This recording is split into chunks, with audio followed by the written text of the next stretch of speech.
نحن نقص عليك أحسن القصص بما أوحينا إليك هذا القرآن وإن كنت من قبله لمن الغافلين صدق الله العظيم رب اشرح لي صدري ويسر لي أمري واحلل عقدة من لساني يفقه قولي আল্লাহ রাব্বুল ইজ্জা ওয়াল জালালের দরবারে শুকরিয়া জ্ঞাপন করছি যে আল্লাহ তাআলা আজকে আমাদেরকে মালয়েশিয়ার রাজধানী কুয়ালালামপুরের হোটেল ইন্টারকন্টিনেন্টালের বলরুমে বাংলাদেশি ইয়াং বিজনেস কমিউনিটি মালয়েশিয়ার আয়োজনে ইফতার প্রোগ্রাম 2023-এ খুব বরকতময় একটি সময়ে একত্রিত হওয়ার সুযোগ করে দিয়েছেন। আমরা পড়ছি কালিমাতুশ শুকর আলহামদুলিল্লাহ। আমাদের এই বসাকে শোনাকে আল্লাহ তাআলা আমাদের নাজাতের ওসিলা বানাক। মোস্ট রিসেন্টলি আমার একটা বই পাবলিশ হয়েছে, আপনারা শুনে থাকবেন। আমার প্রথম বইটা ছিল মেসেজ, দ্বিতীয় বইয়ের নাম হচ্ছে আহ্বান, আমার 3 নম্বর বই হচ্ছে রিফ্লেকশন ফ্রম সূরা ইউসুফ। সূরা ইউসুফ থেকে আমরা কি কি শিক্ষা পাই, লেসন পাই। তো আমি ভাবলাম যে ওয়াই নট এই বইটার একটা রিভিউ এখানে শেয়ার করি, যেহেতু কোরআনের একটা চ্যাপ্টার, একজন নবীর নামে একটা চ্যাপ্টার বা সূরা ডেডিকেট করা হয়েছে, 12 নম্বর সূরা, সূরাতে ইউসুফ। তো আমি প্ল্যান করেছি যে কিছু রিফ্লেকশন বা কিছু কি লেসন শেয়ার করব। আমি আমার বইতে 35 থেকে 40টা লেসন শেয়ার করেছি, তো আজকের সংক্ষিপ্ত সময়ে সেটা হবে না। আমি হয়তো 7 থেকে 10টা লেসন শেয়ার করতে পারবো এখানে, যদি আপনারা আমাকে অ্যালাউ করেন আর কি, ইনশাআল্লাহ বিইذنিল্লাহ। তো 7টা আমি লেসন শেয়ার করবো ইনশাআল্লাহ বিইذنিল্লাহ। প্রথম কথা হচ্ছে যে আয়াতটা দিয়ে শুরু করেছি, আল্লাহ তাআলা বলছেন নাহনু নাকুসু আলাইকা আহসানাল কসাসি বিমা আওহাইনা ইলাইকা হাযাল কুরআন ওয়া ইন কুনতা মিন ক্বাবলিহি লামিনাল গাফিলিন। নবী হে, আমি কোরআন থেকে ওহির মাধ্যমে, ওহি হচ্ছে সিক্রেট মেসেজ, এই সিক্রেট মেসেজের মাধ্যমে আপনাকে সবচাইতে শ্রেষ্ঠতম একটা গল্প শোনাচ্ছি। সূরা ইউসুফ হচ্ছে কোরআনের সবচাইতে শ্রেষ্ঠতম গল্প। এই পৃথিবীতে যত গল্প হতে পারে, আপনারা রবীন্দ্রনাথ পড়েছেন, আপনারা বঙ্কিমচন্দ্র চট্টোপাধ্যায় পড়েছেন, আপনারা কেউ শেক্সপিয়ার পড়েছেন, আপনারা গোটা বিশ্বের বড় বড় সাহিত্যিকদের বই পড়েছেন। যত সাহিত্য হতে পারে, যত স্টোরি হতে পারে, যত গল্প হতে পারে, এমনকি কোরআনের অন্যান্য গল্পগুলোর চেয়েও এটা শ্রেষ্ঠ, অনন্য, অনবদ্য, আনপ্যারালাল। একটা গল্প যে কত নান্দনিক হতে পারে, একটা গল্প কত জীবন্ত হয়ে মানুষের চোখে ধরা পড়তে পারে, সেটা আল্লাহ তাআলা শব্দের, আরবি শব্দের বুননে, ভাষার প্রাঞ্জলতা এই সূরাতে ফুটিয়ে তুলেছেন। এত সুন্দর একটা গল্প আল্লাহ তাআলা বলছেন আহসানুল কাসাস, মানে সবচাইতে শ্রেষ্ঠ গল্প নবী হে আপনাকে শোনাচ্ছি। গল্পকে আরবিতে বলে কিসসা, এর প্লুরাল হচ্ছে কসাস। তো কিসসা বললেই মনে করবেন না যে এটা খারাপ জিনিস। অনেকে বলে আরে উনি তো কোরআন হাদিস দিয়ে কিছু বলে না, খালি কিচ্ছা বলে। কিসসা কিন্তু কোরআনে এসেছে, অনেক নবীর কসাস কোরআনে এসেছে। তো সেটা যদি কোরআন থেকে কিচ্ছা হয় বা ঘটনা হয়, স্টোরি টেলিং হয়, দ্যাটস গুড, অ্যাপ্রিশিয়েটেড, রেকমেন্ডেড। তো আল্লাহ গল্প কেন বললেন কোরআনে, এবং শ্রেষ্ঠ গল্প করে আল্লাহ তাআলা স্টেটমেন্ট দিলেন আহসানুল কাসাস, সবচেয়ে শ্রেষ্ঠ গল্প ইউসুফের গল্প। কারণ কি? কারণ গল্প মানুষকে আকৃষ্ট করে। গল্প মানুষকে কি করে? আকৃষ্ট করে।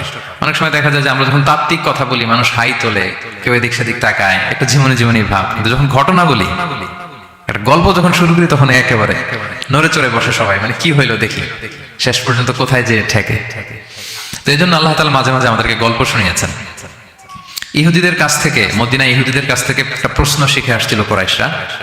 ওই প্রশ্নটা রাসূল সাল্লাল্লাহু আলাইহি ওয়াসাল্লাম করেছিল যে বনি ইসরাইলের, হে মুহাম্মদ, বনি ইসরাইলের লোকেরা তো থাকতো কানাআনে, মানে প্যালেস্টাইনে, তো বনি ইসরাইল মিশরে আসলো কিভাবে? তুমি যদি সত্য নবী হও বলো। আবার কেউ কেউ বলেছিল যে ইউসুফ আলাইহিস সালাম, ইয়াকুব আলাইহিস সালাম, ওনারা থাকতো প্যালেস্টাইনে, ওনারা মিশরে আসলো কি করে বলো। আবার সাহাবারা মাঝে মাঝে মক্কায় বলতেন ইয়া রাসূলুল্লাহ, শুধু জান্নাত জাহান্নামের আয়াত, আখিরাতের আয়াত, তাওহীদ শিরকের আয়াত, এগুলো আমাদেরকে বলা হয়, কোনো ঘটনা কোরআনে বলা হয় না কেন? আমাদেরকে যদি একটা ঘটনা শোনাতেন আমরা ইন্সপায়ার্ড হতাম।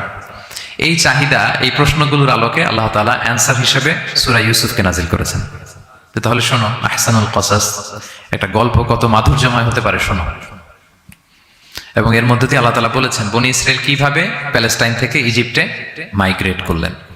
এভাবে অনেক নবীদের ঘটনা আল্লাহ তাআলা কোরআনে আমাদেরকে শুনিয়েছেন। আল্লাহ তাআলা বলছেন রুসুলান ক্বাদ কাসাসনাহুম আলাইকা মিন ক্বাবলু ওয়া রুসুলাল লাম নাকসুসহুম আলাইক। অনেক নবীর ঘটনা হে নবী আপনাকে আমি শুনিয়েছি, আবার অনেক নবীর ঘটনা আমি শোনাইনি। তো যেগুলো আমি শুনিয়েছি এগুলো আবার আপনি আপনার উম্মতদেরকে শোনান। ফাকসুসিল কাসাসা লাআল্লাহুম ইয়াতাফাক্কারুন। আপনি এই কিচ্ছাগুলো, ঘটনাগুলো আপনার উম্মতকে শোনান, যাতে করে তারা চিন্তাশীল হতে পারে। তাহলে এটা হচ্ছে ইন্ট্রোডাক্টরি ডিসকাশন, প্রাথমিক কথা, যে গল্প মানুষকে আকৃষ্ট করতে পারে, এজন্য গল্প মানুষের মনে দাগ কাটে, এবং একটা গল্প কত পাওয়ারফুল হতে পারে, নান্দনিক হতে পারে, এটা এই সূরার মধ্য দিয়ে আল্লাহ তাআলা আমাদেরকে বুঝিয়েছেন। আমরা কিন্তু প্রায় মহামানবদের গল্প শোনাই, সফল মানুষদের গল্প শোনাই। মিডিয়াতে মাঝে মাঝে দেখবেন যে কিছু প্রোগ্রাম করে যে সফল মানুষদের গল্প। তো গল্পগুলো কেন বলে? তাদের সফলতার গল্প শুনলে নিজেরও সফল হতে মনে চায়, মানুষ মোটিভেটেড হয় সফল মানুষের স্টোরি শুনলে। এখানে আপনারা অনেক ব্যবসায়ী আছেন, জীবনের শুরুটা ছিল অনেক কষ্টের, তাই না? একটা সময় পাড়ি দিয়ে এখন very big business magnate in Kuala Lumpur, অনেক বড় ব্যবসায়ী। তা আপনার হিস্ট্রিটা যদি আমাদের সাথে শেয়ার করেন, গল্পটা যদি বলেন, তখন আমরা অনুপ্রাণিত হব। এজন্য আল্লাহ তাআলা কোরআনে আমাদেরকে গল্প শোনান। তো এই সূরা থেকে আমরা কি কি শিখি? প্রথম যে লেসনটা আমরা শিখি সেটা হচ্ছে, যেহেতু আমি একেবারে ক্রিম লেসনগুলো আপনাদের সামনে আনবো, পুরো সূরাটা কভার করা তো সম্ভব হবে না। প্রথম লেসন হচ্ছে সূরাতে ইউসুফ থেকে, যে স্বপ্ন কারোর সাথে শেয়ার করতে নেই। স্বপ্ন যেটা মানুষ ঘুমিয়ে ঘুমিয়ে দেখে, এটাও স্বপ্ন। আবার আরেকটা আছে যেটা মানুষকে ঘুমাতে দেয় না, ওইটাও স্বপ্ন। স্বপ্ন যেটা মানুষ ঘুমায় দেখে, এটাও স্বপ্ন। আবার যেটা পাবার আকাঙ্ক্ষা মানুষকে ঘুমাতে দেয় না, ওইটাও কি? স্বপ্ন। ওটার ভিশন বলে। এই দুইটার একটাও কারোর সাথে শেয়ার করতে নেই। ঘুমের স্বপ্নও শেয়ার করবেন না, আর আপনার যে লং ভিশন ওইটাও শেয়ার করবেন না কারোর সাথে। এটা হচ্ছে প্রথম লেসন, স্বপ্ন শেয়ার করতে নেই। ছোট্ট ইউসুফ আলাইহিস সালাম স্বপ্ন দেখলেন, 11টা তারা, চাঁদ, সূর্য ওনাকে সেজদা করতেছে। এই স্বপ্ন দেখেই তার বাবার সাথে শেয়ার করলেন, ইয়াকুব আলাইহিস সালামের সাথে। ইয়াকুব আলাইহিস সালাম বললেন, লা তাকুসুস রুইয়াকা আলা ইখওয়াতিকা ফায়াকিদু লাকা কাইদা। ইউসুফ, তুমি আমাকে বলেছো ভালো, কিন্তু তোমার ভাইদের বলতে যেও না আবার, তাহলে তারা তোমার প্রতি কি করবে? জেলাসি করবে, ষড়যন্ত্র করবে। আর নি'মাতু মাহসুদা, এটা পৃথিবীর চিরাচরিত নিয়ম। আপনি যদি কোনো ব্লেসিংস পান আল্লাহর পক্ষ থেকে, অন্যদের চেয়ে আপনি একটু ডিফারেন্ট হন, আপনার অনেক কিছু থাকে, এটা সবার ভালো লাগবে না। আপনার ভালো জিনিস সবার ভালো লাগবে না। আপনার এই ভালো জিনিসের কারণে অনেকে আপনাকে ঘৃণা করবে। সো স্পেশালি যদি কোনো ভালো স্বপ্ন দেখেন, এট দ্য সেম টাইম খারাপ স্বপ্ন যদি দেখেন, এটা আপনি শেয়ার করবেন না কারোর সাথে। কারণ স্বপ্ন এটা কেবলমাত্র মন মস্তিষ্ক প্রসূত কোনো বিষয় না। মুমিন জীবনে এটা অনেক অর্থবহ। মাঝে মাঝে স্বপ্নের মাধ্যমে আল্লাহ মানুষকে বার্তা দেয়, ইলহাম পাঠায় স্বপ্নের মধ্য দিয়ে। এজন্য বিজ্ঞ, প্রাজ্ঞ, শুভাকাঙ্ক্ষী কাউকে শেয়ার করা যায়। যার জ্ঞান নেই বা ব্যক্তিগত জীবনে পাপী, ভালো মানুষ নয় বা হিংসুক টাইপের, এদের কাউকে আপনার কখনো স্বপ্ন শেয়ার করবেন না। ভালো স্বপ্ন দেখলে শুকরিয়া করবেন আল্লাহ, আলহামদুলিল্লাহ, আল্লাহ কবুল করো। খারাপ স্বপ্ন দেখলে পানাহ চাবেন আল্লাহর কাছে। সুনানে তিরমিজিতে একটা বাব আছে, একটা চ্যাপ্টার, বাব লা তাকুসুর রুইয়া ইল্লা আলা আলিম আও নাসিহ। ভালো আলেম অথবা শুভাকাঙ্ক্ষী ছাড়া স্বপ্ন কাউকে বলতে যেও না, এই অনুচ্ছেদের নাম। এরপর এর কারণটা কি? কারণটা হচ্ছে ফাইন্নার রুইয়া তাকাউ আলা মা তুআব্বার। স্বপ্নের ব্যাখ্যা যেমনটা করা হয় তেমনটাই হয়। আপনি একটা স্বপ্ন দেখলেন, একজনকে একটা বললেন, সে হুট করে একটা ব্যাখ্যা দিয়ে দিল, ওইটাই হয়ে যাবে। এটা আপনার জন্য ভয়ঙ্কর হয়ে যেতে পারে। লা ইউহাদ্দিসু বিহা ইল্লা লাবিবান আও হাবিবা। আপনার শুভাকাঙ্ক্ষী, আপনার বন্ধু, আপনার ভালো চায়, এদেরকে বলতে পারেন। কিন্তু যার এই ব্যাপারে জ্ঞান নেই, হুটহাট করে ব্যাখ্যা করবে, এরকম কাউকে বলা যাবে না। কারণ যেমন ব্যাখ্যা করা হবে তেমনটা হবে। ইউসুফ আলাইহিস সালাম ভালো স্বপ্নের ব্যাখ্যা জানতেন, ইয়াকুব আলাইহিস সালাম ভালো স্বপ্নের ব্যাখ্যা জানতেন, আল্লাহ রাসূল সাল্লাল্লাহু আলাইহি ওয়াসাল্লাম ভালো স্বপ্নের ব্যাখ্যা জানতেন। আবু বকর রাদিয়াল্লাহু তাআলা আনহু সাহাবীদের মধ্যে সবচেয়ে ভালো স্বপ্নের ব্যাখ্যা জানতেন। ইভেন রাসূল সাল্লাল্লাহু আলাইহি ওয়াসাল্লাম মাঝে মাঝে স্বপ্ন দেখে আবু বকরকে বলতেন, দেখি ব্যাখ্যা করো তো তুমি। তাবিঈদের মধ্যে মুহাম্মদ ইবনে সিরিন খুব ভালো স্বপ্নের ব্যাখ্যা জানতেন।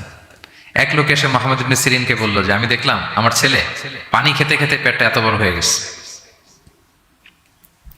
এই একই স্বপ্ন আরেকটা লোকও দেখলো, দেখে এক মূর্খের কাছে জিজ্ঞেস করলো। সে বললো, সর্বনাশ, এত বড় পেট হয়ে গেছে, তোমার ছেলে তো মারা যাবে। ঠিকই কয়েকদিন পরে ছেলেটা মারা গেল। আর একই স্বপ্ন দেখে এই লোক মুহাম্মদ ইবনে সিরিনকে জিজ্ঞেস করেছিল, উনি বলেছেন যে তোমার ছেলে তো অনেক বড় আলেম হবে। ঠিক তাই হয়েছে, ওই ছেলে অনেক বড় আলেম হয়েছে। তো ফাইন্না রুইয়া তাকাউ আলা মা তুআব্বার। স্বপ্নের ব্যাখ্যা তেমন হয় যেমন এটার ব্যাখ্যা করা হয়।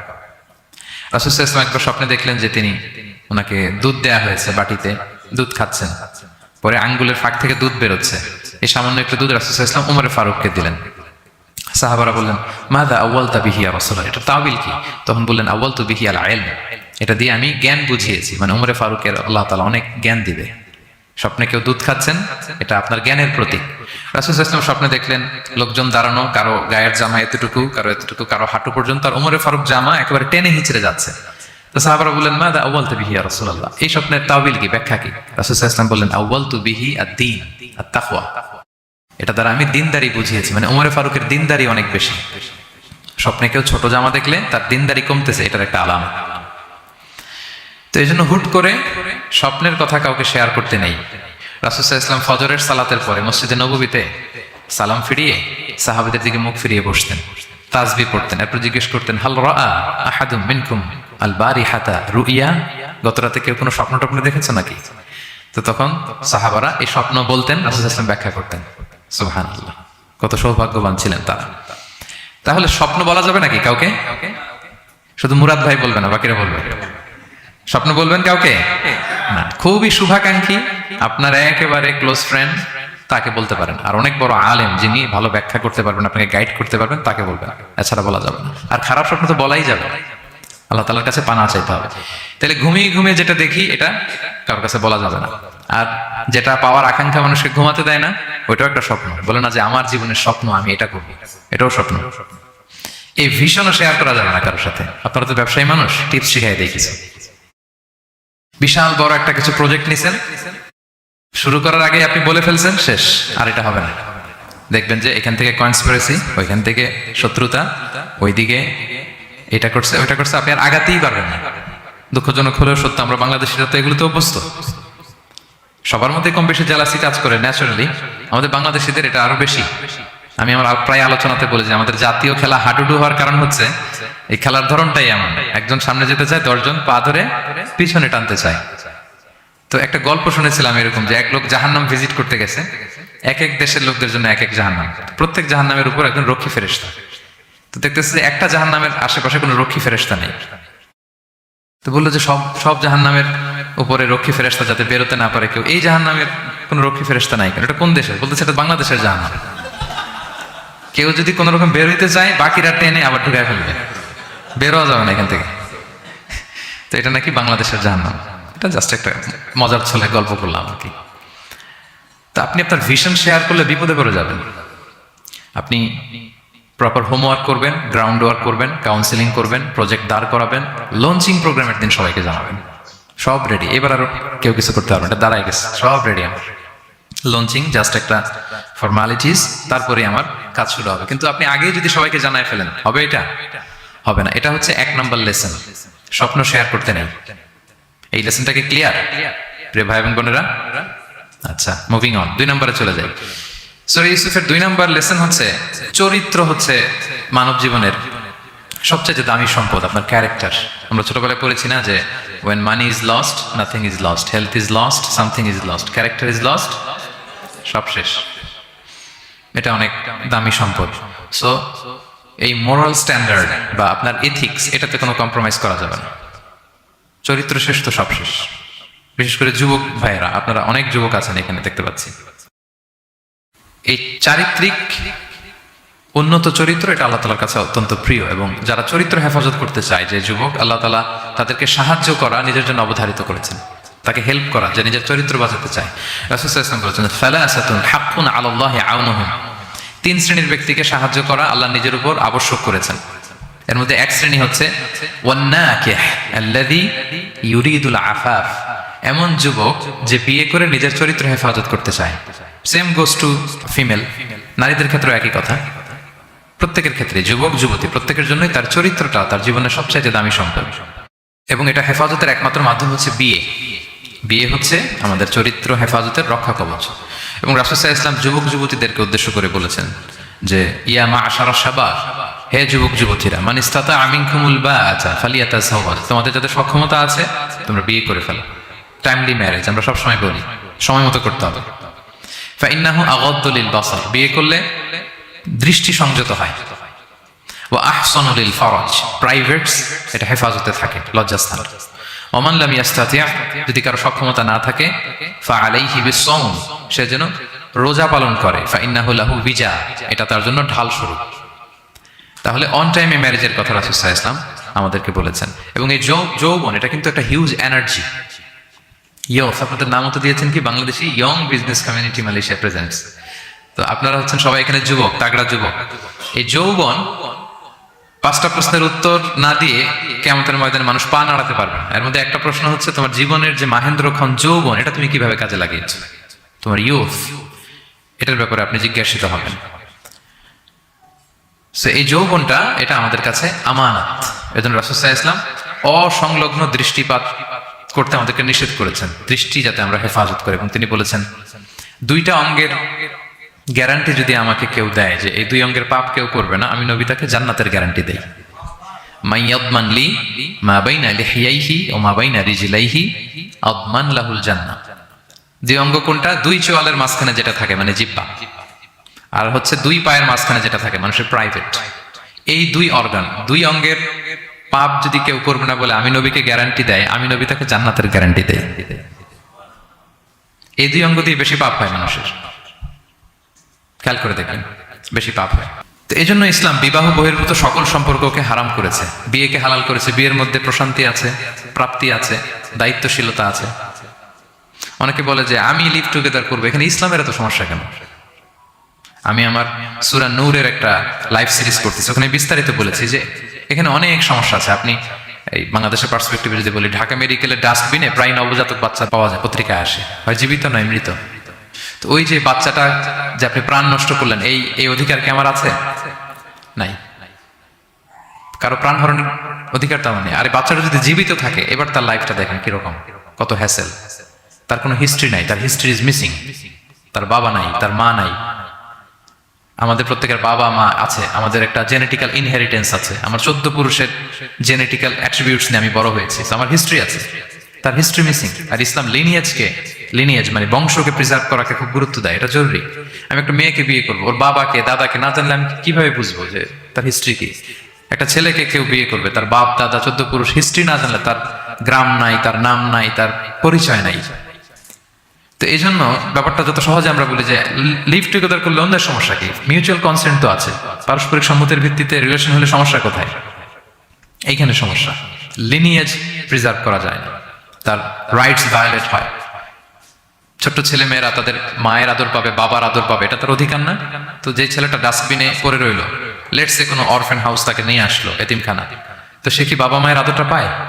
এই ছোট্ট ছেলে নিজের জামা নিজে ধোয়, নিজের কাপড় চোপড় নিজে গুছায়, তার বাবা নাই, মা নাই। সে বাইরে বেরোলে দেখে অন্যান্য বাচ্চাদেরকে মা বাবা কত আদর করে, তার হিস্ট্রি সে জানে না। তো কত বড় অপরাধ আপনি করছেন দেখছেন? এই জন্য বিবাহ বহির্ভূত সকল সম্পর্ককে ইসলাম হারাম ঘোষণা করে। বিয়েকে ইসলাম বৈধ করেছে। প্রশান্তি আছে, দায়িত্বশীলতা আছে, সামাজিকতা আছে, সভ্যতা বিনির্মাণের একটা স্ট্রাকচার্ড সিস্টেম আছে। এজন্য বিয়ে বহির্ভূত সম্পর্ক হারাম। আপনারা জানেন যে সুন্দরী জুলাইখা ইউসুফ আলাইহিসসালামকে পাপের প্রস্তাব দিয়েছিল, নিষিদ্ধ প্রেমের প্রস্তাব দিয়েছিল। 7টা দরজা বন্ধ করে, ওয়াগাল্লাকাতিল আবওয়াবা ওয়া ক্বালাত হাইতা লাক, 7 দরজা লক করে বলেছিল এসো। আর তখন ইউসুফ আলাইহিস সালাম যে শব্দটা উচ্চারণ করেছিলেন, এটা গোটা বিশ্বের যুবকদের জন্য একটা মহৌষধ। তিনি বলেছিলেন মাআযাল্লাহ, যেটা আমরা বলে অভ্যস্ত, আমরা বলি নাউযু বিল্লাহ, সেম থিং, একই জিনিস। আল্লাহ আমি তোমার কাছে পানাহ চাই। এরকম ইনবক্সে যদি প্রস্তাব আসে, এরকম মেসেজ যদি আসে, পাপের কোনো হাতছানি যদি আসে, আমরা সাথে সাথে কি বলবো? মাআযাল্লাহ। কি বলবো? মাআযাল্লাহ, আল্লাহ এই পাপ থেকে আমি বাঁচতে চাই, আল্লাহ আমি পানাহ চাই। এবং পরে ইউসুফ আলাইহিস সালামকে সে বলেছিল তুমি যদি মেনে না নাও তোমাকে জেলে বন্দী করা হবে, জেলেই পাঠানো হবে। তিনি বলেছিলেন ক্বালা রাব্বিস সিজনু আহাব্বু ইলাইয়া মিম্মা ইয়াদউনানি ইলাই, আল্লাহ যে পাপের দিকে তারা আমায় ডাকে তার চেয়ে জেলখানা আমার জন্য ভালো। তিনি কারাবরণ করেছিলেন, চরিত্র হেফাজতের জন্য কারাবরণ করেছিলেন। তো এই যে বিশুদ্ধ চিত্ত, এই যে চারিত্রিক দৃঢ়তার আর্কিটাইপ, এই ইউসুফ আলাইহিস সালামের এই গল্প গোটা বিশ্বের সকল নওজওয়ানদের জন্য এটা প্রেরণার বাতি হয়। এটা আমাদের জন্য lesson, he is our icon. তো 2 নম্বর পয়েন্টটা ছিল চরিত্র আমাদের জীবনের সবচেয়ে দামি সম্পদ। প্রিয় ভাই এবং বোনেরা, আমরা সব ছাড়লেও আমাদের চরিত্র যেন আমরা নষ্ট না করি। এই পয়েন্টটা ক্লিয়ার সবার কাছে? আচ্ছা, মুভিং অন। 3 নম্বর পয়েন্ট হচ্ছে যারা জীবনে সফল হয়, সফল লোকেরা তারা কখনো কোনো অজুহাত দেয় না বা অজুহাত খোঁজে না। সফল লোকেরা দেখবেন যে এক্সকিউজ দেয় না। এক্সকিউজ আমাদের, এইটা নাই, এটা হয় নাই, ওইটা হয় নাই, আমার ক্যাপিটাল নাই এজন্য ব্যবসা করতে পারি না, আমার মামা খালু নাই এজন্য চাকরি হয় না, দেশে এই সমস্যা এজন্য আমি দাঁড়াতে পারি না। এগুলো কাদের কথা বলেন তো? ব্যর্থদের কথা। যারা সাকসেসফুল ইন দেয়ার ক্যারিয়ার, জীবনে যারা সফল, এরা কখনো কি দেয় না? এক্সকিউজ দেন, অজুহাত দেয় না। They create their own path, they create their own space. তারা তাদের নিজেদের রাস্তা গড়ে নেয়। রাস্তা আপনাকে কেউ করে দিয়ে যাবে না, আপনার রাস্তাটা আপনাকে করতে হবে। তো এই যে অজুহাত দেয় না, সামনে শুধু আগায়, ইউসুফ আলাইহিস সালাম এই ক্ষেত্রে আমাদের জন্য আদর্শ। আপনি একটু খেয়াল করে দেখেন, এই যে আমাদের মধ্যে এত হতাশা, এটা নাই ওইটা নাই, এত হতাশা, হতাশ হওয়ার মতো কি ছিল না ইউসুফ আলাইহিস সালামের জীবনে? বলেন, হতাশাগ্রস্ত হওয়ার মতো কি ছিল না? ওনার জীবনে সব ছিল। হতাশ হওয়ার জন্য, হাল ছেড়ে দেওয়ার জন্য যা যা দরকার সব ছিল। ছোটবেলায় ভাইদের ষড়যন্ত্র, ওনাকে পিটিয়ে মেরে আহত করে কুয়ার মধ্যে ফেলে দেওয়া হয়েছে, অন্ধকার কুয়া, ছোট্ট বাচ্চা। সেখান থেকে এক ক্যারাভেন কাফেলা এসে ওনাকে নিয়ে মিশরে বিক্রি করে দিল, দাস কেনা বেচার বাজারে। কৃতদাস উনি, এখন কৃতদাস। আর আমাদের মতো স্বাধীন মুক্ত মানুষ নন, কৃতদাস হিসেবে বিক্রি করে দেওয়া হলো, সার্ভেন্ট। আজিজে মেসরের ওখানে যে উনি কৃতদাস হিসেবে জীবনযাপন শুরু করলেন।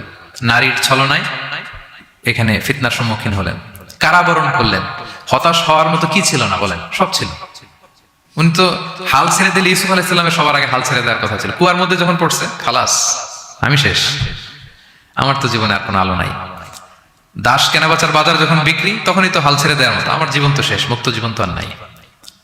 জুলাইখা যখন অত্যাচার করতেছিল, তখনই হাল ছেড়ে দেওয়ার মতো ছিল।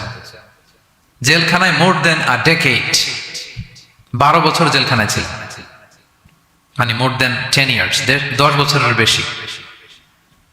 তো তারপরেও তিনি কি করেন নাই? অজুহাত দেয় নাই। ধৈর্যের সাথে, সাহসিকতার সাথে একটার পর একটা পথ পরিক্রমা তিনি পাড়ি দিয়েছেন। এবং দেখেন যে উনি জেলখানার ভেতরে যে পুরো জেলখানার পরিবেশ চেঞ্জ করে ফেলছিলেন আল্লাহ নবী ইউসুফ আলাইহিস সালাম। জেলখানায় কারা যায় বলেন তো দেখি? চোর, ডাকাত, গুন্ডা, বদমাশ, তাই না? তো ওখানে যে উনি দেখলেন যে কারা কর্তৃপক্ষ এই গুন্ডা বদমাশদেরকে নিয়ন্ত্রণে রাখতে হিমশিম খাচ্ছে। আল্লাহ নবী ইউসুফ আলাইহিস সালাম ওনার চারিত্রিক মাধুর্যতা দিয়ে, ওনার পার্সোনালিটি দিয়ে, ওনার আচরণ দিয়ে, সবকিছু দিয়ে সবার মন জয় করে ফেলেন। কয়েক মাসের ব্যবধানে পুরো মিশরের জেলখানা ওনার নিয়ন্ত্রণে। সবার অসুস্থ যারা সেবা শুশ্রূষা করলেন, যাদের কাউন্সিলিং দরকার কাউন্সিলিং করতে লাগলেন। মাঝখানে আবার 2জন কয়েদি স্বপ্ন দেখলো, তারা দেখলো যে এখানে স্বপ্ন বলতে হলে ইউসুফকেই বলতে হবে। ইউসুফ আলাইহিস সালামের কাছে বললো, উনি সুন্দর স্বপ্নের ব্যাখ্যা করলেন। এরপর প্রপার একটা টাইমে দাওয়াতি কাজ শুরু করলেন। তার মানে আপনার রাস্তা যদি একটা বন্ধ হয়, আর 10টা খোলা, ঠিক কিনা? একটা দরজা বন্ধ, আল্লাহ তাআলা আরো অনেকগুলো দরজা খুলে দিবেন। One door is closed, many doors are open, আরদুল্লাহি ওয়াসিআ। দাওয়াতি কাজ আপনি করতে চাইলে অনেক জায়গা খোলা আছে। এবং জেলখানা, কারাবরণ, কোনো কিছু দিয়ে আল্লাহ নবী ইউসুফ আলাইহিস সালামকে দমানো যায় না। দমানো গিয়েছে না। যেন সফলরা এগুলো বলেন, আমি তো কারাবরণ করছিলাম, আমি তো 10 বছর ছিলাম না, আমার তো এই সমস্যা। এগুলো সফল লোকদের কথা না। আপনারা নেলসন ম্যান্ডেলার নাম শুনেছেন?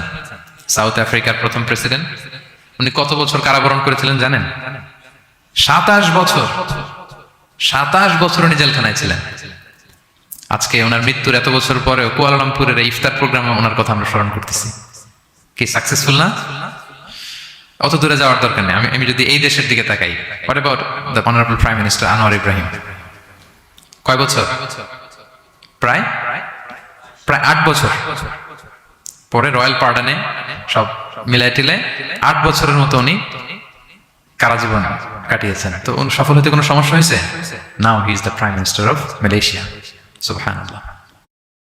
মিশরে যখন আমরা ছিলাম, আমরা দেখেছি যে অনেক ইসলামিক মুভমেন্টের বড় বড় নেতৃবৃন্দ, কেউ 15 বছর, কেউ 20 বছর জেলখানায়, দমাতে পারেনি তাদেরকে। সো সফলদেরকে দমানো যায় না। এবং তারা এক্সকিউজ দেয় না, অজুহাত দেয় না, এটার কারণে পারি না, ওইটার কারণে পারি নাই। তারা নিজের রাস্তা নিজে তৈরি করে। এই লেসনটা আমরা পেলাম। 4 নাম্বার হচ্ছে, বিলিভার্স আর অলওয়েজ অপটিমিস্টিক। বিশ্বাসীরা সবসময় আশাবাদী হয়, অলওয়েজ অপটিমিস্টিক, হাল ছেড়ে দেয় না। মুমিন কখনো হতাশ হয় না, মুমিন কখনো হাল ছেড়ে দেয় না। মুমিন ভরসা রাখে একজনের উপর, তিনি কে? আল্লাহ তাআলার উপর। সবসময় বিশ্বাসীরা তারা ভরসা রাখে। এবং সূরা ইউসুফে এটা শিক্ষা আমরা পাই। ইয়াকুব আলাইহিস সালাম ওনার ছেলেদেরকে বলেছিলেন যে লা তাইয়াসু মির রাউহিল্লাহ ইন্নাহু লা ইয়াইয়াসু মির রাউহিল্লাহি ইল্লাল কওমুল কাফিরুন। তোমরা আল্লাহর রহম থেকে নিরাশ হও না। আল্লাহর রহম থেকে নিরাশ হবে না। আল্লাহর রহম থেকে তারাই নিরাশ হয় যারা অবিশ্বাসী, যারা কাফির। হাল ছেড়ে দেওয়া যাবে না প্রিয় ভাইরা। এবং উনি প্রথমে ওনার ছেলে ইউসুফকে হারালেন, তারপরে বানিয়ামিনকে হারালেন, এরপর অন্যান্য ছেলেরা মিশরে চলে গেল শস্য আনার জন্য। তারপরে উনি আশা ছাড়েন। উনি বলেছেন ফাসাবরুন জামিল, যে কোনো পরিস্থিতিতে আমি ধৈর্য ধারণ করছি। আসাল্লাহু আইয়াতিয়ানি বিহিম জামিআ, এবং আমি আশাবাদী যে আল্লাহ সবাইকে আমার কাছে ফিরিয়ে দিবেন একদিন। সবাই ওনার পাগল বলতো, কি বলেন আপনি, বয়সের ভারে নুজ্জ হয়ে আপনি পাগলের মতো বলতেছেন ইউসুফ ইউসুফ ইউসুফ, কোথায় সেই ইউসুফ, ওকে তো নেকড়ে খেয়ে ফেলেছে। কারণ ইউসুফের ভাইয়ের একটা গল্প সাজিয়েছিল, সন্ধ্যাবেলা এসে বলেছিল, বাবা আমরা তো খুব যত্নবান ছিলাম কিন্তু নেকড়ে বাঘ তো খেয়ে ফেলেছে ইউসুফকে। তো উনি ইউসুফ আলাইহিস সালামের জামাটা হাতে নিলেন, হাতে নিয়ে দেখে ওরা আবার একটা বকরি জবাই করে এটা রক্ত মাখা নিয়ে আসছিল জামাতে। তো উনি বললেন যে ইউসুফকে কোন নেকড়ে খেলো যে ইউসুফকে খেয়ে ছিন্ন বিচ্ছিন্ন করে ফেলো, আমার ইউসুফের জামার মধ্যে তো কোনো আঁচল লাগলো না, জামার তো ডানে বাই কোথাও ছিঁড়া দেখতে পাচ্ছি না, শুধু রক্ত, এ কেমন নেকড়ে ভাই, ইউসুফকে খেয়ে ফেললো কিন্তু ইউসুফের জামা ছিঁড়লো না।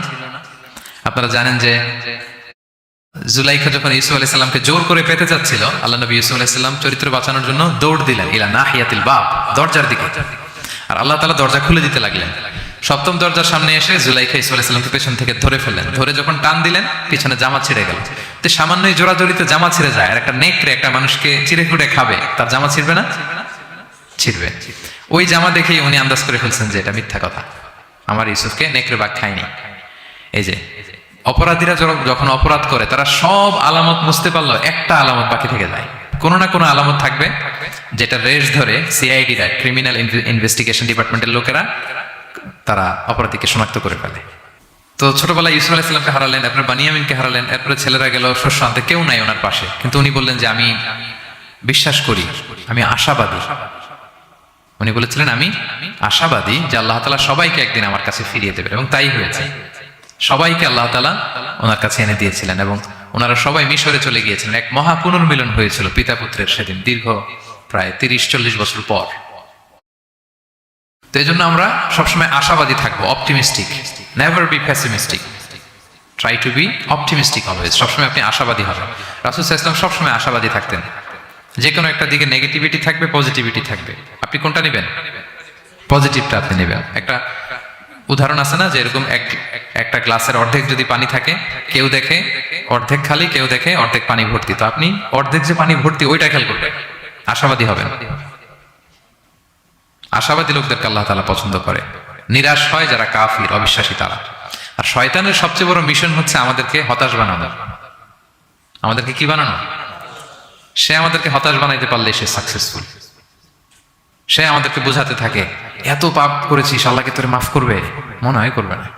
এত পাপ হয়ে গেছে, এত অন্যায় হয়ে গেছে, মনে হয় আল্লাহর পাপ মাফ করবে না। যা হয়েছে হয়েছে, আরেকটু কর, আরেকটু এনজয় করতে থাকে, আরেকটু গা ভাসায় দে পাপের সাগরে। এরকম আপনারে প্রভোগ করতে থাকে সে, আপনাকে আশাবাদী হতে দেয় না যে না, আমি পাপ যতই করি, আমার পাপ যত বড় হোক, আল্লাহর রহমতের দরিয়া তার চাইতেও বড়। এটা ভাবতে দেয় না শয়তান আমাদের, বারবার বারবার নিরাশ করতে থাকে। নিরাশ যদি আমাদেরকে করতে পারে, শয়তান সফল। শয়তান সবসময় আমাদেরকে নিরাশ করতে চায়, ভয় দেখায়, তুমি যেই পাপ করেছো আল্লাহ তো মাফ করবে না, এত বড় পাপ তো আল্লাহর কাছে ক্ষমা হবে না। আমরা যেন আশাবাদী হই, আমরা যেন হতাশার সাগরে ডুবে না যাই, অপটিমিস্টিক যেন হই সম্মানিত ভাইরা। এবং ইউসুফ আলাইহিস সালাম কিন্তু এক্ষেত্রে আমাদের জন্য আদর্শ। তিনি আশাবাদী ছিলেন এবং শেষ পর্যন্ত লড়াই করে গিয়েছেন, নিরাশ হওয়া যাবে না। এই পয়েন্টটা ক্লিয়ার সবার কাছে? 5 নম্বর লেসন হচ্ছে, আপনি যদি বড় কোনো কাজ করতে চান, আপনার বড় প্ল্যান লাগবে, যেটাকে আমরা মাস্টার প্ল্যান বলি। বড় কিছু করতে হলে মাস্টার প্ল্যান লাগে এবং আপনার প্রপার ম্যানেজমেন্ট লাগবে। প্ল্যানিং ছাড়া পৃথিবীতে কিছু হয় না। প্ল্যানিং যে কোনো কাজে, যে কোনো ক্যারিয়ারে, যে কোনো প্রফেশনে প্ল্যানিং ছাড়া বড় কোনো কিছু হয় না। আপনি প্ল্যানিং করেন, হার্ড ওয়ার্কিং করেন, সফলতা আপনাতেই এসে ধরা দেবে। এটা পৃথিবীর সুন্নাত। আপনি কাজ করবেন না, প্রচেষ্টা করবেন না, আল্লাহর উপর ভরসা করে রাখবেন, আল্লাহ আপনার বাঁচাবে? বলেন, চেষ্টা করতে হবে। তাওয়াক্কুলের মেকানিজমটা এরকম, আপনি আপনার সর্বোচ্চটুকুন চেষ্টা করবেন, সর্বোচ্চ চেষ্টা করে এরপরে কার উপর ভরসা করবেন? আল্লাহ তাআলার উপর। আপনারা কি জানেন বিষ্ণু সাল্লাল্লাহু আলাইহি ওয়াসাল্লাম যেদিন হিজরত করেছিলেন, ওই দিন বিশ্বনবী মানে কত ভাবে নিজেকে আড়াল রাখার চেষ্টা করেছিলেন। বিষ্ণু সাল্লাল্লাহু আলাইহি ওয়াসাল্লাম মাস্ক পরতেন না, কখনো মুখ খোলা থাকতো। ওই দিন মাস্ক করেছিলেন, মানে কাপড় দিয়ে মুখটা ঢেকে। আল্লাহ যখন বললেন আজ রাতে হিজরত হবে, রাসূল সাল্লাল্লাহু আলাইহি ওয়াসাল্লাম দুপুরবেলা বেরোলেন আবু বকরকে জানানোর জন্য। তিনি দুপুরবেলাও কখনো বেরোতেন না। ওয়াক্তাল কাইলুলা, এটা রাসূল সাল্লাল্লাহু আলাইহি ওয়াসাল্লামের বিশ্রামের সময় ছিল। বাদা যাহিরা, যোহরের পরে বিশ্রাম নিতেন। প্রচন্ড গরম, আরব দেশের লোকেরা বেরোতো না তখন, রাসূল সাল্লাল্লাহু আলাইহি ওয়াসাল্লাম বেরোতেন না। ওই দিন তিনি ওই টাইমে বেরোলেন যাতে কেউ না দেখে, নাম্বার 1। নাম্বার 2, উনি সবসময় খোলা মুখে বেরোন। ওই দিন তিনি মুখ ঢেকে বেরোলেন যাতে দূর থেকে কেউ দেখলেও একটা গ্ল্যান্সে টের না পায় এটা মুহাম্মদ। আচ্ছা, নাম্বার 3, আবু বকর রাদিয়াল্লাহু তাআলার কাছে যেয়ে বলেন, আবু বকর, যারা ঘরে আছে একটু বের করো, খুব কনফিডেন্সিয়াল একটা কথা। আবু বকর বললেন, ইয়া রাসূলুল্লাহ, এটা তো আপনার পরিবার, মানে বিয়ে হয়ে গেছে অলরেডি আয়েশা রাদিয়াল্লাহু তাআলার সাথে, এখনো সংসার হয়নি, তো আপনার পরিবার, তারপর আসমা, এরা। বলছে আচ্ছা তাহলে ঠিক আছে। আবু বকর বললেন, ইয়া রাসূলুল্লাহ বলেন। আল্লাহ রাসূল বললেন, আল্লাইলা, সংক্ষেপে, মেসেজ কিন্তু সংক্ষেপে দিতে হয়। বললেন আল্লাইলা, আজ রাতে। তখন বললেন যে রাসূল, আমি কি সাথে থাকবো? হ্যাঁ, সাথে থাকবে তুমি। তো আগে ইঙ্গিত পেয়ে অনেক আগেই একটা উটকে আবু বকর রাদিয়াল্লাহু তাআলা ঘাস খাওয়াচ্ছিলেন, পানি খাওয়াচ্ছিলেন, নাদুস নাদুস করছিলেন। তো ওই রাতেই বের হয়ে গেলেন। এবার আবু বকর রাদিয়াল্লাহু তাআলা কতটুকু প্ল্যান করলেন দেখেন। উনি ওনার ছেলে আব্দুল্লাহকে বললেন, তুমি মক্কার বাজারে, আমরা যে মিসিং, আমরা যে নাই, আজকে রাতে তো আমাদেরকে হত্যা করতে আসবে, কে কি বলতেছে এসে গারে সাউরে তুমি এসে বলে যাবা। এটা হচ্ছে আবু বকর রাদিয়াল্লাহু আনহুর প্ল্যানিং। এই যে প্ল্যানিং যে কত দরকার, বড় কাজের জন্য যে প্ল্যানিং লাগে। রাসূল সাল্লাল্লাহু আলাইহি ওয়াসাল্লাম প্ল্যান করছে কিভাবে? দুপুরে বেরোইছেন, মুখ ঢেকে বেরোইছেন, সবার সামনে বলতে চাচ্ছেন না, শর্ট ওয়ার্ড দিয়ে বলে ফেলতেছেন। আবু বকর রাদিয়াল্লাহু তাআলা আনহুর প্ল্যানিং হচ্ছে 2 মাস ঘাস খাওয়ালেন উটকে, ওট প্রস্তুত, অর্থ প্রস্তুত, এবং মদিনা, মক্কা থেকে মদিনায় সাওয়াহিলি রোড দিয়ে, অর্থাৎ সাগরের পাশ ঘেঁষে ক্যারাভেন যে রাস্তা ছিল ওই রাস্তায় না, লোকচক্ষুর অন্তরালে আরেক রাস্তায় আমাদেরকে পৌঁছায় দিতে পারবে এরকম একজন গাইড তিনি ভাড়া করে রাখলেন। ছোট্ট ছেলে আব্দুল্লাহকে বলেন, আব্দুল্লাহ, আমরা যখন গারে সাউরে 3 দিন থাকবো, তুমি সকালবেলা মদিনার মক্কার বাজারে ঘুরবা, কে কি বলে আমাদের ব্যাপারে, আবু বকর মুহাম্মদ নিয়ে কে কি বলে এসে আমাদেরকে শোনাবা।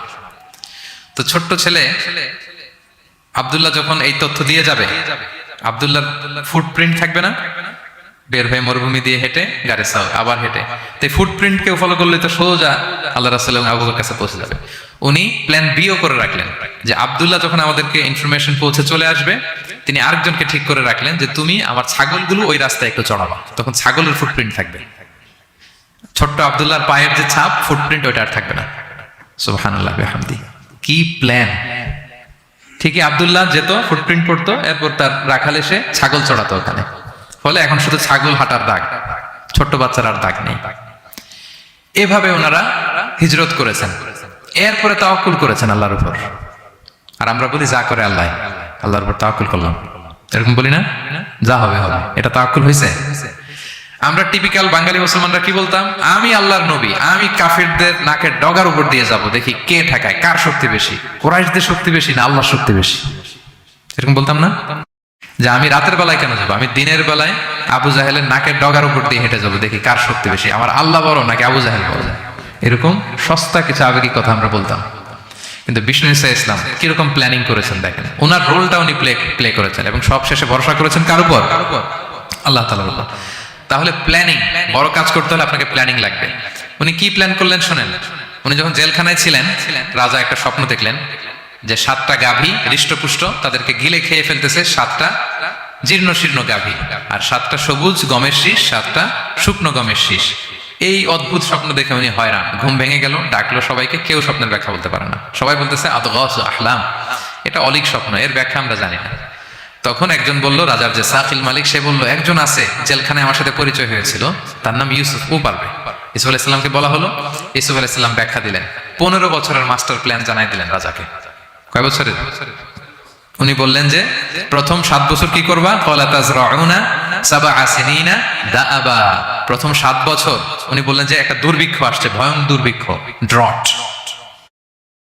এই দুর্ভিক্ষের কারণে গোটা বিশ্বে খাদ্য সংকট দেখা দিবে। নেক্সট 7 ইয়ার্স মিশরের সব জায়গায় কাল্টিভেটেড ল্যান্ড যেগুলো আছে চাষ করতে হবে ইচ্ছে মতো। এই 7 বছর চাষ করতে হবে, খেতে হবে কম, জমায় রাখতে হবে বেশি। এরপরের 7 বছরে কোনো বৃষ্টি হবে না, মারাত্মক দুর্ভিক্ষ, মাটি ফেটে চৌচির, পানি নাই কোথাও। ওই জমিয়ে রাখা প্রথম 7 বছরের খাবার দিয়ে পরের 7 বছর আপনাদেরকে ট্যাকেল দিতে হবে। এরপরে 7-7-14 শেষে 15তম বছরে প্রচন্ড বৃষ্টি হবে, সুজলা সুফলা, শস্য শ্যামলা হয়ে যাবে মিশরের অলি গলি সবকিছু। তাহলে প্ল্যান করলেন, মাস্টার প্ল্যান করলেন কয় বছরের? 15 বছর। রাজা শুনে তো অবাক, বলতেছে সর্বনাশ, এই লোক কোথায় ছিল? নিয়ে আসতে চাইলেন, উনি বললেন আমি বেরোবো না, আমাকে মিথ্যা অপবাদ দিয়ে কারাবরণ দেওয়া হয়েছিল, আগে এটা সেটেল করেন। ওটা সেটেল করা হলো, গোটা মিশরবাসী জানলো, বিনা অপরাধে কারাবরণ। এরপর উনি বেরোয় আসলেন। সাথে সাথে রাজা বলল, আপনাকে আমি আমার একেবারে কাছের লোক, ব্যক্তিগত সহকারী বানাবো। উনি বললেন না, ইন্নী হাফিজুন আমিন, আমি হচ্ছি হাফিজ, যে কোনো জিনিস ভালো প্রিজার্ভ করতে পারি। এই যে আলনি আলা খাজাইনিল আরদ, আপনি আমাকে ফিনান্স মিনিস্টার বানান। তার মানে অনেক সময় নিজের ঢোল নিজের পেটাতে হয়। যখন দেখবেন যে না, আশেপাশে যেগুলো আছে এগুলো সব হচ্ছে বোকা শোকা, এরা দায়িত্ব নিলে শেষ করে ফেলবে, ওই ক্ষেত্রে নিজের ঢোল নিজে পেটানো জায়েজ।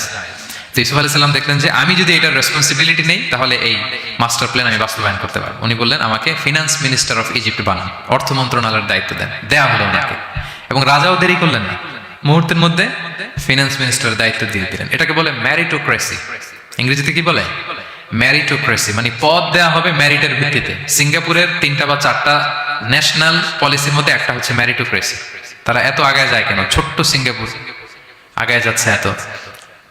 তারা ওই জহুর বারু থেকে পানি নিয়ে ওইটারে প্রসেসিং করে ড্রিঙ্কিং ওয়াটার বানায়, আবার জহুর বারুর কাছে ড্রিঙ্কিং ওয়াটারের বোতল বিক্রি করে। কিন্তু পানি নিয়েছিল কোত্থেকে? জহুর বারু থেকে। জহুর বারু থেকে নিয়ে রিফাইন করে মিনারেল ওয়াটার এবং ড্রিঙ্কিং ওয়াটার 2 ধরনের বোতলজাত করে ওদের কাছে 3 ডবল দামে বিক্রি করে। This is called merit.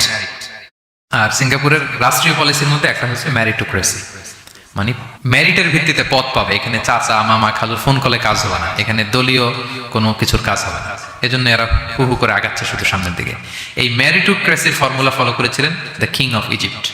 তিনি দেখলেন যে এক কারাগারে ছিল, কয়েদি ছিল, that's not a big deal. সে যে মাস্টার প্ল্যান দিছে আমার ইজিপ্টকে বাঁচাতে হলে একে লাগবে আমার, মুহূর্তের মধ্যে ফিনান্স মিনিস্টার। অবাক করা কাহিনী, 12 বছর জেল খাটা লোক বেরোয় finance minister. This is called meritocracy. তারপর আল্লাহ নবী ইউসুফ আলাইহিস সালাম এভাবে বাস্তবায়ন করলেন। তো এই জন্য আমাদেরকে বড় প্ল্যানিং করতে হবে এবং রিসোর্স ম্যানেজমেন্ট জানতে হবে। আমার অনেক কিছু আছে কিন্তু আমি এটাকে ম্যানেজ করতে জানি না, আপনি সফল হতে পারবেন না। আপনার অ্যাসেট আছে, টাকা আছে, নলেজ আছে, কিন্তু আপনি ম্যানেজ করতে জানেন না। আপনার ম্যানেজমেন্ট না থাকলে সফলতা আসবে না। বিশেষ করে যখন এটা গভর্নমেন্ট রিসোর্সের ব্যাপার আসে, গভর্নমেন্ট রিসোর্সকে এটা চমৎকারভাবে ম্যানেজ করতে হয়। আপনারা কি জানেন পৃথিবীতে ডেইরি প্রোডাক্টের জন্য কোন দেশ সবচেয়ে বিখ্যাত? ডেইরি? হ্যাঁ, নিউজিল্যান্ড। আর এখানে অস্ট্রেলিয়া। এখানে ডাচ লেডি একটা দুধ আছে, খান আপনারা? ডাচ লেডি কোন দেশের? নেদারল্যান্ডের বা হল্যান্ডের। হল্যান্ডে যেই পরিমাণে গরু আছে, ইথিওপিয়াতে তার 5 গুণ বেশি গরু আছে। আফ্রিকান একটা কান্ট্রি আছে ইথিওপিয়া, হল্যান্ডের 5 গুণ বেশি গরু তাদের দেশে। কিন্তু পৃথিবীতে ডেইরি ফ্যাক্টরিতে হল্যান্ড আগানো ইথিওপিয়ার চেয়ে 10 গুণ বেশি আগানো। কারণ ওদের গরু বেশি কিন্তু ম্যানেজমেন্ট নাই। কিভাবে ডেইরি প্রোডাক্ট ওরা বের করবে, এই রিসোর্স ম্যানেজমেন্টটা জরুরি। আমাদের বাংলাদেশে আল্লাহ তাআলা অনেক রিসোর্স দিয়েছেন, এটার ম্যানেজমেন্ট নেই।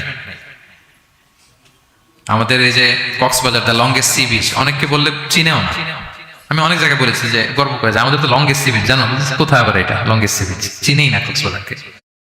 কিন্তু আমাদের ট্যুরিজম মিনিস্ট্রি কিন্তু এই রিসোর্সগুলোকে ম্যানেজ করে গোটা বিশ্বের ট্যুরিস্টদেরকে অ্যাট্রাক্ট করতে পারতো না। ম্যানেজমেন্টের দুর্বলতা। আমাদের সিলেটে যে হিল ট্রাক্টস এরিয়া, পাহাড়ি এরিয়া, চা বাগান, এটা অনেক বড় ট্যুরিস্ট অ্যাট্রাকশন হতে পারতো। আমাদের বান্দরবানে একবার একটা ক্যাবল কার বানাইছিল, এটা কয়েক সপ্তাহের মধ্যে ছিঁড়ে পড়ছে। এই ঘটনা শুনলে বিদেশিরা তো দূরের কথা, আপনি উঠবেন ওটাতে আপনার বাচ্চা কাচ্চা নিয়ে? তা আমরা তো গেন্টিং হাইল্যান্ডে গেলেই ক্যাবল কারে উঠি। লাঙ্কাবিতে গেলে এই যে স্কাই কেবলে আমরা উঠি না? কি পাওয়ারফুল ক্যাবেল দিয়ে, এত সুন্দর ম্যানেজমেন্ট, এত সুন্দর সেফটি সিকিউরিটি দিয়ে ওরা এটাকে ম্যানেজ করেছে। গোটা বিশ্বের ট্যুরিস্টদেরকে আকৃষ্ট করতেছে। ওটার উপরে উঠলে আন্দামান দ্বীপপুঞ্জগুলো দেখা যায়। আপনারা যাবেন লাঙ্কাবির এই ক্যাবেল কারে, মালয়েশিয়ার সবচেয়ে উঁচু ক্যাবেল কার, স্কাই ক্যাবেল ব্রিজ আছে একটা। তো এই যে আমাদেরকে আকৃষ্ট করে এগুলো, কারণ they know how to manage their resources. Government লেভেলে এই রিসোর্স ম্যানেজমেন্টটা জরুরি, যেটা আল্লাহ নবী ইউসুফ আলাইহিস সালাম আমাদের চোখে আঙ্গুল দিয়ে দেখিয়েছেন। প্ল্যানিং লাগবে, মাস্টার প্ল্যানিং লাগবে, গ্রাউন্ড ওয়ার্ক লাগবে, এরপরে আপনি কাজে নামবেন। যে কোনো বড় কাজ করার আগে, যেহেতু আপনারা ব্যবসায়ী, তো আমি তো ব্যবসা বুঝি না, একটু শেয়ার করতেছি আর কি আপনাদের সাথে, যদি কাজে লাগে আপনাদের। যে কোনো বড় প্রজেক্ট করার আগে সর্ট অ্যানালাইসিস করতে হয়। নাম শুনেছেন না আপনারা? হ্যাঁ, সর্ট নাম শুনেছেন? আজকে শুনে যান। SWOT, সর্ট অ্যানালাইসিস করতে হয়। S for strength, W for weakness, O for opportunities, T for threats. আপনি একটা বড় কাজ করার আগে সর্ট অ্যানালাইসিস করতে হয় যে আমার এই কাজের স্ট্রেংথ কতটুকু আছে, আমার উইকনেস কি কি আছে, কি কি সমস্যা হতে পারে, এরপর অপরচুনিটিস কি কি থাকতে পারে, তারপর এই কাজ আমি দাঁড় করালে, প্রজেক্ট দাঁড় করলে কি কি থ্রেট আমাকে এখানে বাধাগ্রস্ত করতে পারে। এই গ্রাউন্ড ওয়ার্ক করার পরে এরপর আপনি বড় মাস্টার প্ল্যান নিয়ে আপনার প্রজেক্ট শুরু করবেন।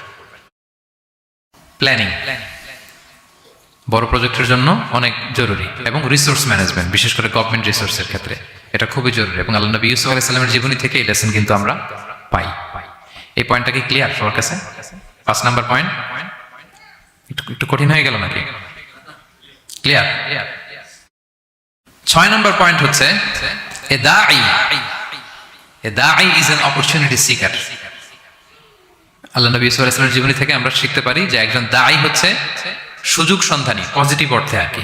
যখন প্রপার টাইমিংটা হবে তখন সে দাওয়া দিবে, তখন সে তার মেসেজটা ড্রপ করবে, তখন সে তার বার্তাটা দিবে। কিন্তু এটা আমাদের দেশে খুবই ল্যাকিং। আমাদের দায়ীরা দেখা যায় যে মানে খুবই অসহনশীল, সহনশীলতা আমাদের দায়ীদের মধ্যে বাংলাদেশে কম। মাইক্রোফোন পেলেই ও কাফের, ও জাহান্নামী, ও বাতিল, সবাইরে জাহান্নামে পাঠায়, উনি একাই জান্নাতে যেতে চায়। তো সবাই একসাথে গেলে আরো মজা হইতো না বেশি? কি বলেন? হ্যাঁ, এখানে আপনারা কেউ নাই, আমি একা আসছি, ঘুরতেছি, খাচ্ছি, এটা কি ভালো লাগবে আমার? এই যে আপনারা সবাই আসতেছেন, গেট টুগেদার হচ্ছে, এটাই না আনন্দ। তো সবাইরে জাহান্নামে পাঠাই, আমি একা জান্নাতে গেলে এটা মজা হবে? তো এটা বুঝাবে কে ওনাদের? কথায় কথায় সে বাতিল, সে কাফির, সে গোমরা, আর উনি একাই শুধু ভালো। এটা